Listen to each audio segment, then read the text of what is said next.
रब्बी शरह ली सदरी व यस्सिर ली अमरी वहलुल उक़दतम मिन लिसानी यफ़क़हू क़ौली रब्बी यस्सिर वला तुअस्सिर व तम्मिम बिल खैर व बिका नस्तईन आमीन या इलाही आमीन। कैसे हैं आप सब लोग? वही बात मैं बार बार आपसे पूछती हूँ कि आपका सफ़र कैसा जा रहा है। देखिए, जब हम कुरान के सफ़र में होते हैं ना, तो एक बात बहुत अच्छे से हमें याद रहनी चाहिए कि अल्लाह सुब्हाना ताला कुरान सीखने वालों के बारे में क्या कहते हैं और नबी सल्लल्लाहु अलैहि वसल्लम ने उसके बारे में क्या कहा है कि जो कुरान का इल्म लेने वाले होते हैं, जो तालिब इल्म होते हैं, जो सिखा रहे होते हैं, वो क़यामत के दिन नूर के मिंबरों पे बैठे होंगे। और जब भी आप कुरान सीखते हैं तो आप ये याद रखा कीजिए, अपने आप को याद ज़रूर करवाया कीजिए, फिर और भी अच्छा लगता है अल्हम्दुलिल्लाह। और एज़ अ मुसलमान के हम पे ये फ़र्ज़ बनता है कि हम नेकी की तलकीन करें और जो अल्लाह सुब्हाना ताला ने हमें कुरान में बताया है उसका हम दूसरों को भी उसका इल्म दें। इसीलिए उम्मत वस्त हमको कहा गया है। और हम कैसे बताएं? सबसे पहले तो ये होता है कि हम किसको बताएं, कैसे बताएं। मैं आपको ये सबको यही कहूँगी कि आप कोशिश किया कीजिए कि जैसे ये प्रोग्राम आप सुनते हैं उसके बाद ये यूट्यूब में भी ये वीडियो होता है, आप बस उसको अपने सारे जानने वालों को फॉरवर्ड कर दीजिएगा। आपकी हुज्जत तो ख़त्म हो जाएगी ना इस पर।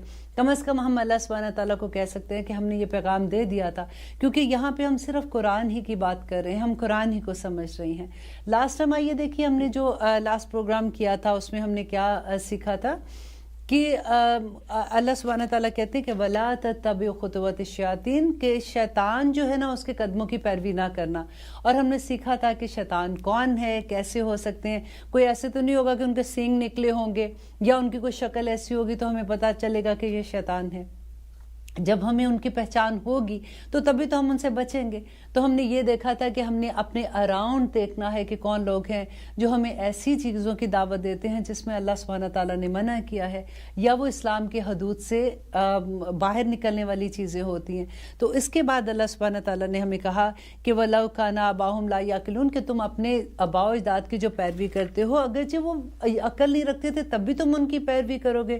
क्योंकि उस वक़्त भी मैंने आपको ये बताया था कि कई दफ़ा होता है कि जैसे फॉर एग्ज़ाम्पल हमने अभी सीख लिया कि फॉर एग्ज़ाम्पल कुंडे करना ठीक नहीं है, या फिर 40वां बरसी करना ठीक नहीं है। जब हम कुरान सीखते हैं तो ऐसी चीज़ें जब हमें पता चलती हैं तो हमारे दिमाग में सबसे पहले ये आता है कि मेरे तो नानी इतनी नेक थी, इतनी पाकबाज थी, तहज्जुद गुजार थी, मेरी अम्मी ऐसी थी, फ़लाँ ऐसा था, अगर वो करते थे क्या उनको नहीं पता था?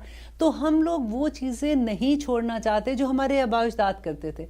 तो वही अल्लाह सुब्हाना ताला ने यहाँ पे खोल के बयान कर दी, क्योंकि उनको पता था कि इंसान किस तरह से सोच सकता है या उसके पास क्या हुज्जतें होंगी।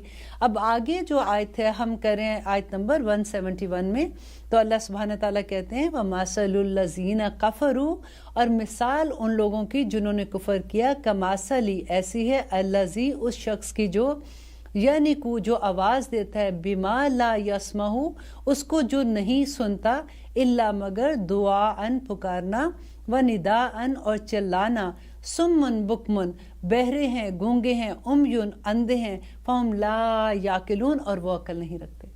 अब देखिए इसमें क्या है कि जैसे इसमें आपको इस तरह से इसकी समझ आएगी कि जैसे नबी सल्लल्लाहु अलैहि वसल्लम को अल्लाह सुब्हाना ताला कह रहे हैं कि वो लोग जो अल्लाह को नहीं मानते, इनकार करते हैं, कुरान का इनकार करते हैं, नबी का इनकार करते हैं, तो आप फिक्र ना करें। क्योंकि देखिए वो लोग ऐसे हैं कि जब आप उनको कोई अच्छी बात कहते हैं तो वो उनको नहीं समझ आती, सिर्फ एक आवाज़ की तरह उनके कान में जाती है कि कोई बोल रहा है। जैसे बिल्कुल ऐसे जैसे बकरियों का चरवाहा होता है, वो बकरियों को जब आवाज़ देते हैं उनको कहते हैं कि चलो घर जाने का टाइम है, फॉर एग्जांपल उनको कह रहे हैं, तो उनको सेंटेंस समझ नहीं आती है, सिर्फ एक आवाज़ उनके कान में चली जाती है और उनको पता है कि कोई बुला रहा है या चीख रहा है या इस तरह से कर रहा है। तो यहाँ पे बिल्कुल वही एग्जाम्पल दिया है कि जो लोग काफिर हैं, जो अल्लाह सुब्हाना ताला की अहकामात को नहीं मानते, इनकार करने वाले हैं, उनको आप कितनी भी अच्छी बातें बताओ, उनको कुछ भी कहो, उनको कोई समझ नहीं आएगी। उनके लिए सिर्फ ये एक आवाज़ है, और वह सुम्मन बुकमन उम्युन फहम ला यरजून है।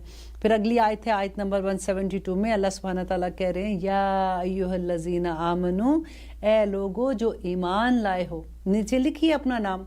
जब भी आप ये प्रोग्राम सुनते हैं ना, आप अपना कुरान प्लीज़ अपना सपारा ज़रूर खोला कीजिए, आपको फिर बहुत मज़ा आएगा जब एक एक आयत आप उस तरह से समझेंगे کہ یا ایھا آمنو، اے لوگو جو ایمان لائے ہو، کلو کھاؤ، یہ حکم ہے، امر کا صیغہ ہے، کلو کھاؤ، من طیباتی، پاک چیزوں میں سے، ما رزقناکم، جو دی ہم نے تم کو۔ دیکھیے اب ہم نے تھوڑی ہی لاسٹ پروگرام میں ہم نے یہ آیت پڑھی تھی نا کہ یا ایھا الناس، یہاں پہ تمام انسانیت کو کہا جا رہا ہے کلو کھاؤ، مما، اس میں سے، فی الارض، جو زمین میں، حلالن طیبن۔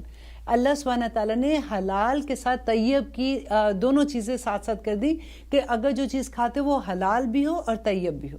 اب یہاں پہ دیکھیے کیا ہو رہا ہے کہ اللہ سبحانہ تعالیٰ کہہ رہے ہیں کہ یہ مسلمانوں کو پکارے نا یا ایھا الذین آمنو، اور یہاں پہ کہہ رہے ہیں کلو طیب چیزیں کھاؤ، اور یہاں پہ حلال کا لفظ نہیں ہے۔ اب دیکھیے وہ لوگ جو قرآن کو صرف ایسے ہی لے لیتے ہیں نا کہ کوئی آیت لی اور وہ اس پہ بحث کرنا شروع ہو جاتے ہیں، وہ ایسے ہی کرتے ہیں کوئی بھی آیت۔ اب دیکھیے یہاں پہ کیا، اگر کوئی کسی کو نہیں پتا کہ پیچھے وہ کیا سبجیکٹ چل رہا ہے، کیا ہم پڑھ رہے ہیں، تو وہ کہہ سکتے ہیں کہ دیکھو حلال کا تو ذکر ہی کوئی نہیں، اللہ سبحانہ تعالیٰ نے کہا یا ایھا الذین آمنو، صرف پاک چیزیں کھا لو، اس میں ذبح کا اور اس میں اس طرح کا حلال و ذبیحہ کا کوئی ذکر نہیں ہے۔ تو آپ دیکھیے کس طرح سے بھی چیزیں بدلتی ہیں۔ ناؤ یو کین ٹیل کہ کلو من طیبات، کہ پاک چیزیں کھاؤ، ما رزقناکم، جو دی ہم نے تم کو، جو رزق دیا ہم نے تم کو، واشکر اللہ، اور اللہ کا شکر ادا کرو، ان کنتم ایاہ تعبدون، کہ اگر تم اس کی عبادت کرتے ہو۔